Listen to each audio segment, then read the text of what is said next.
County Board of Education special call meeting to order. And as usual, let's please open with a moment of silence.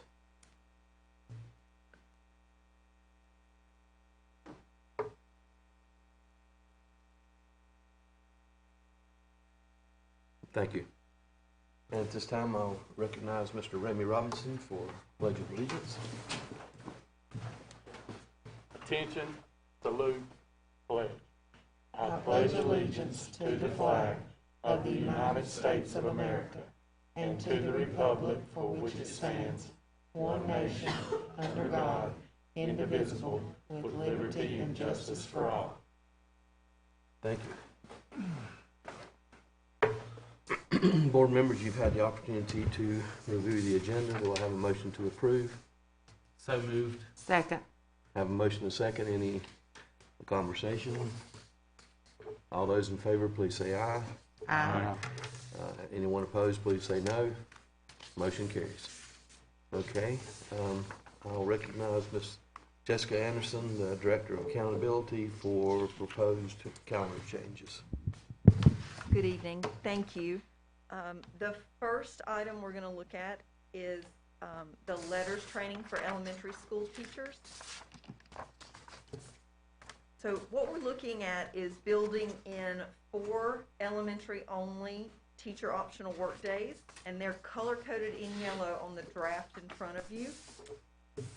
They are color coded yellow January 31st, February 28th, March 28th, and May 2nd.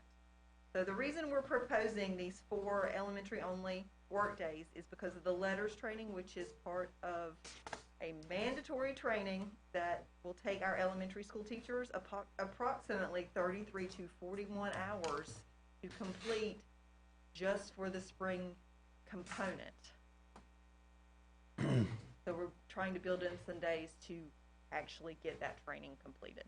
Yes. Treat me if I'm stupid in all this, but what is an elementary? So middle school is going to school that day. Correct. And high school is going to school that day. Correct. And the elementary kids are not going to school that day. They would not be.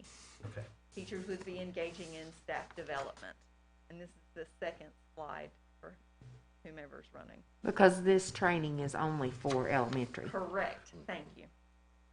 And it is required by the North Carolina General Assembly. Yes, it's not optional. We didn't opt in. We didn't think our teachers should do these extra hours. This is a mandate from the state that we're attempting to accommodate at the last minute.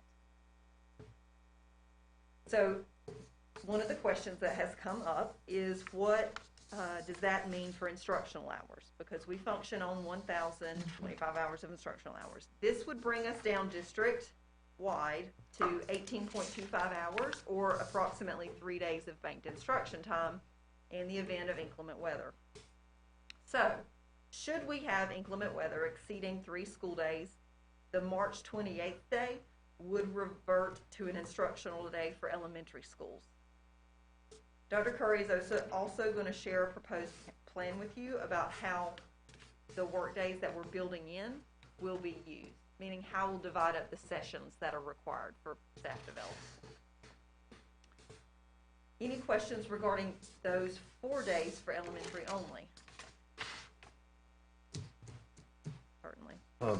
So our extra hours that we have built into our day each day, Correct.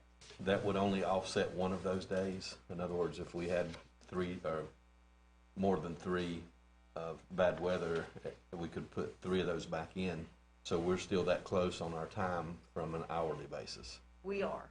Okay. We are, because this year, if you'll remember, we built in more optional work days for all staff overall this year. Okay. Has there been any inkling of a hint coming from the state of any forgiveness for this year? I have not heard a word. Okay. I know, of course, the mountain counties, they typically get forgiveness, but a lot of times we're left out of that. So Yeah, not a word has been said regarding that. okay. I got one quick question. Absolutely. So with this cutting into our bank time, Mm-hmm.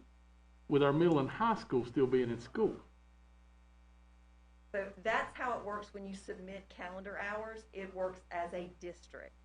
So we have to go by the lowest number. That's why if we go beyond the 3 days that we have banked, the elementary would lose that workday, which would give us back another day for everyone. It wouldn't change anything for the middle and high, but it would do the balancing act more or less for the hours calculation. So it's not looked upon as a time as elementary, high school, middle time. It's the lowest out of the Yes, district. because you submit a single entry form. Okay. But it's still 1,025, Correct, no matter how you have to get it. correct. And we're above it. And what if we call a virtual day? So for virtual days, we get 2 hours of instruction. So we still lose approximately 4.25 hours. And that, instead of losing 6.25 hours off of our banked time, we lose 4.25. So it is a softer blow to the instructional minute. Okay. And we have 5 of those to play with. So there's an unanticipated 10-point something or other.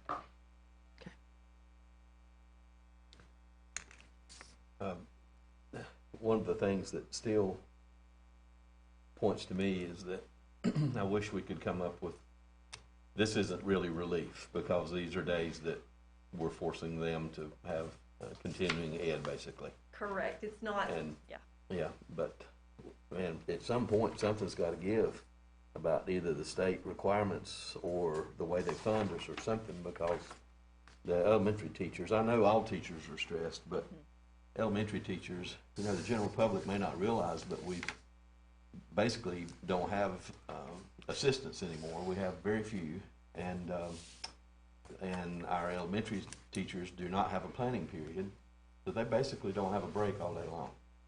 And now with having the shortage of substitute teachers, then that's built upon that. So at some point, we've got to figure out some way to build in a little bit more break for them. I agree. And again, I want to reiterate what you just pointed out. These aren't free days. They'll be trying to squeeze in 33 to 41 hours of required instruction. Of required staff development.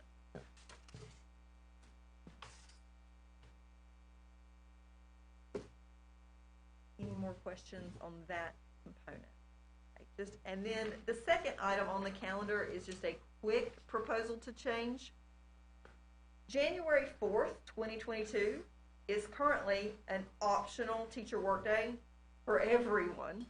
The proposal has come from schools to switch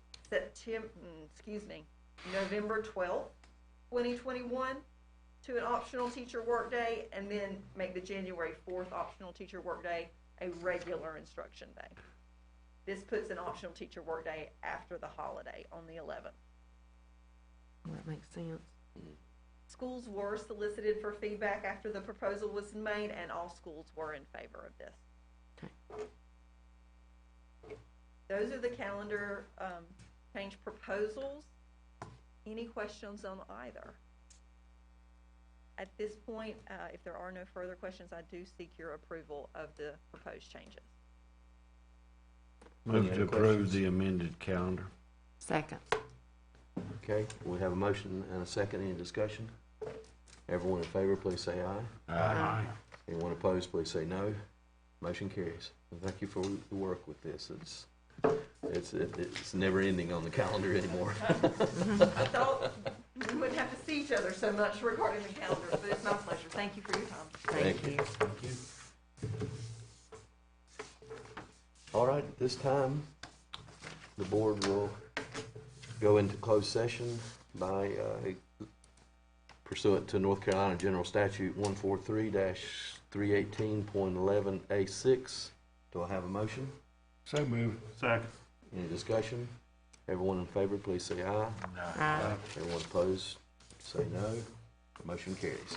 Thank you very much.